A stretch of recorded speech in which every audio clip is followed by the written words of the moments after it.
Hello everyone, কেমন আছেন সবাই? আরও একটা নতুন ভিডিওতে সবাইকে স্বাগত জানাই।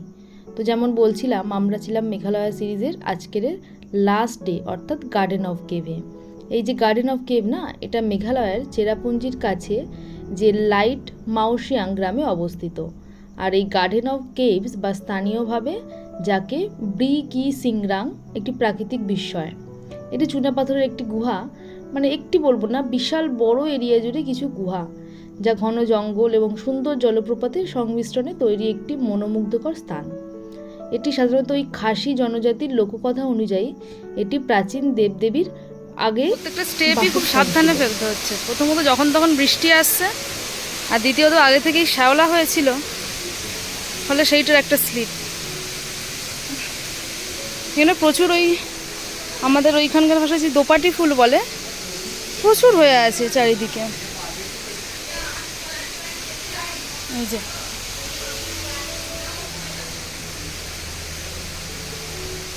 চারিদিকে ফুল ফুটে আছে। এই যে গার্ডেন অফ কেভ, এই অংশটিকে কিন্তু খুব সুন্দর করে মেনটেনও করেছে। প্রথমটি যেটা ছিল সেটা হচ্ছে কিংস অফ বেড, আর এখানে দুটো ফলসও আছে এবং তার সাথে কেভও তো আছেই, ছোট বড়।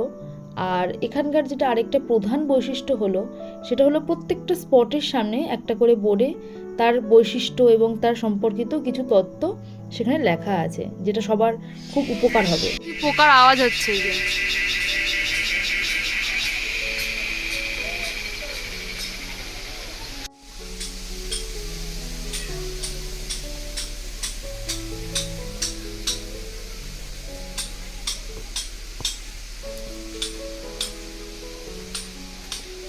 এদিক থেকে কিছু একটা কাজ হচ্ছে, তাই জন্য এই পয়েন্টটা বন্ধ। এই সাইড থেকে এদিকটা যেতে হবে এখন। আশেপাশে বন্য ফুল ফুটে রয়েছে, আর মাথার উপরে ঝিঝি পোকা বা অন্যান্য নাম না জানা যে পাখিদের কোলাহল, আর তার সঙ্গে এই যে গাছপালা, মানে এক মুহূর্তে যেন মনে হচ্ছে যে কোনো একটা জঙ্গলের মধ্যে দিয়ে আমরা হাঁটতে বেরিয়েছি। একবারও কিন্তু মনে হচ্ছে না যে এটা একটা টুরিস্ট স্পট এবং প্রচুর লোকজন আছে। আর এটা এত বড় একটা স্পট না যে বিভিন্ন মানুষ বিভিন্ন দিকে ঘুরছে, মানে খুব বেশি কেওয়াস কিছু তৈরি হচ্ছে না। কিন্তু হ্যাঁ, যে স্পটগুলো একটু ভালো সেখানে একটু ভিড় লেগে যাচ্ছে, সেটা খুব স্বাভাবিক।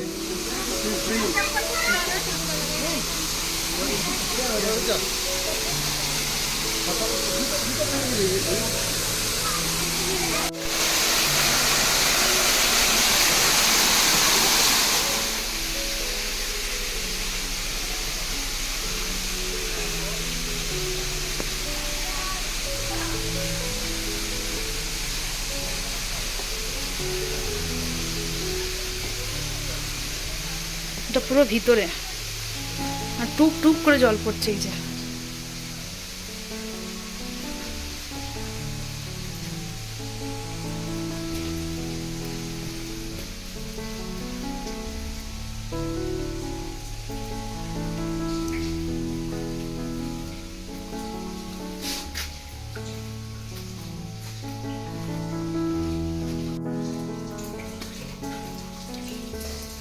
সেই ছোটোবেলায় ইতিহাস বইয়ের পাতায় পড়েছিলাম, মনে আছে, যে মানুষ গুহাতে বাস করত আর ওই বনের পশু পাখি মেরে প্রথমে তো কাঁচা খেত, পরে ধীরে ধীরে আগুনের ব্যবহার শিখলো আর তারপরে পুড়িয়ে খেতে শিখলো।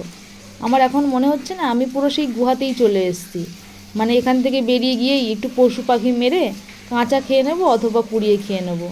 যাই হোক, এটা তো মজা করলাম, কিন্তু দেখে আপনার একবারও মনে হবে না যে এটা আমরা একদম মানুষের হাতে বানানো একটা গুহাতে এসেছি। কিছুটা তো প্রকৃতির দ্বারা তৈরি হয়েছে, কিন্তু কিছুটা মানুষের দ্বারা। এই দেখুন, একদম সরু একটা অংশ দিয়ে আমাদেরকে বেরোতে হবে। আমাদের তো এমনও জায়গা এখানে দেখতে হয়েছে, অনেকটা হাঁটু গেড়ে ঢুকতে হয়েছিল স্টোন এজ। এবং আসার সময় খুব ধীরে ধীরে আসতে হয়েছে।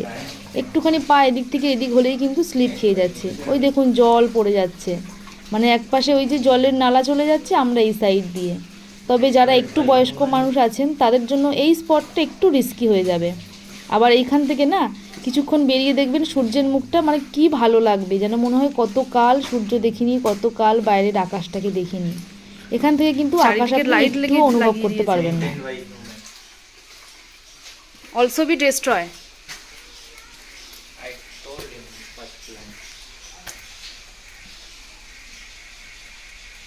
পুরোটা উঠতে হবে। पूरा मुंडी दिखा देना मैं तो हाँ घुस जाता हूँ लोग डबल डेकर जाकर हम लोगों का वो वाला हो गया मेरा पे। हो गया है। हम लोग अभी गार्डन ऑफ केव में आया। এই দিকটা আরও একটা স্পটে।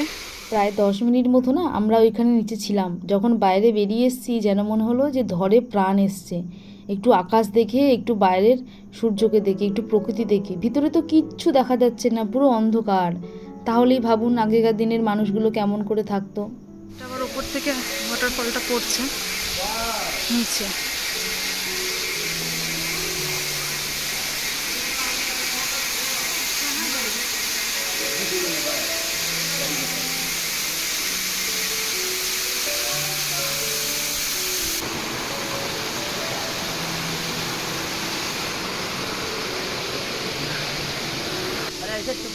আর ওই যে বলছিলাম না যে এই এলাকার প্রধান বৈশিষ্ট্য যেটা হলো ওই যে বিভিন্ন বোর্ডে করে নাম লিখে দেওয়া, যার ফলে আমাদের একটু সুবিধা হয়েছে, ইংলিশে লেখা ছিল বুঝতে।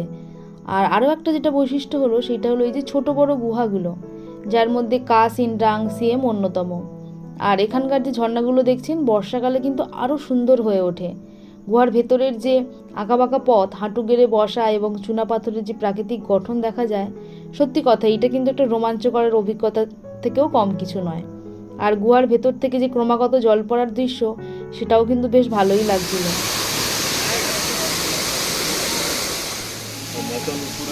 अभी हो रहा है तो सर, मतलब चलने से थोड़ा बहुत हो रहा है। दिन में ऐसा मैं लेग डे करता हूँ, उधर मतलब हट नहीं पाता हूँ 8 मिनट तक। আর এইবার একটা বাস্তব অভিজ্ঞতা বলি, মানে আমাদের এই যে পুরো রাস্তাটা না এই নিয়েই আলোচনা হচ্ছিল যে আমরা গতকাল করে এসেছিলাম ডবল ডেকারে ট্রেকিং, সেইখান থেকে অতটা রাস্তা ট্রেক করে আবারই আজকের গার্ডেন অফ কেভ, মানে এটা আদৌ আমরা করছি তো আমাদের নিজেদেরই মাঝে মাঝে বিশ্বাস হচ্ছিল না। পাটা হয়তো একটু মাঝে মাঝে ব্যথা করছিল, কিন্তু ওই যে চারিদিকে এত সুন্দর একটা প্রাকৃতিক দৃশ্য না, মানে আপনাকে হাঁটতে বাধ্য করবেই। আর যখন স্পট 1, 2 এরকম করে ইন্ডিকেশন থাকে তখন মনে হয় যে কেন প্রত্যেকটা স্পটই আমরা দেখব। আর একটা একটা স্পট না একটা একটা নতুন নতুন রোমাঞ্চকর অভিজ্ঞতা যেন তৈরি করছে, ফলে এইগুলো একটু মিস করা যায় না। আর আজকের আকাশটাও অসম্ভব ভালো ছিল। আর এই যে আমাদের 7 নম্বর স্পট থেকে যখন আমরা 8 নম্বর স্পটে যাব, প্রচণ্ড জল পিপাসায় পেয়েছে, তাই একটুখানি জল তো কিনে খেতেই হবে। আর ওই যে দেখছেন ওই দিকটা হচ্ছে বাংলাদেশের বর্ডার, আর ওই দিকে আছে বাংলাদেশ। এইখানে কিন্তু ভীষণ ভালো ফটো আসে। যারা আমার ফেসবুকে আমাকে ফলো করেন তারা দেখেছেন, অনেকে জিজ্ঞাসাও করেছে যে আমি একটা ছবি ছেড়েছিলাম, এটা কোথাকার। এটা হচ্ছে আসলে এই যে গার্ডেন অফ কেভের এই অংশটাতে।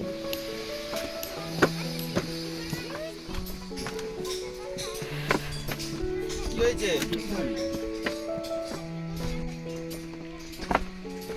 আরে আমি আসিনি তো। কাল থেকে যখন আমরা ওই গার্ডেন অফ কেভে আসবো তখন থেকেই না এই মেডিসিন ওয়াটারটার কথা ভীষণ শুনছিলাম, যে এই ওয়াটারটা খেলে নাকি অনেক রোগ শোক কেটে যায়, এবং এটাকে বলে এখানকার ভাষায় ওম দাবাই। তো জানি না এটা কতটা সত্যি, কেননা বিশ্বাসে মিলায় বস্তু তর্কে বহুদূর। তো সেই সব তর্কে নাই বা গেলাম, আমাদের কাছে একটা বোতল ছিল, সেই জলটা আমরা ভরে নিয়ে আমাদের সেই সময়ের মতন আমরা যে পিপাসা পেয়েছিল সেটা মোটামুটি মিটিয়ে নিয়েছি, সে রোগ শোক ছাড়ুক আর নাই ছাড়ুক। তো চলুন, এই ছিল আমার একটা ছোট্ট ভিডিও। কেমন লাগলো অবশ্যই কমেন্ট করে জানাবেন। আর যারা খুব শিগগিরই চাইছেন মেঘালয়ের এই অংশগুলোতে ঘুরতে আসতে, খুব শিগগিরই আসুন, এবং এই ভিডিওটা যদি একটু কিছু ইনফরমেটিভ হয় তো অবশ্যই একটা লাইক করে দেবেন। সবাই ভালো থাকবেন, সুস্থ থাকবেন।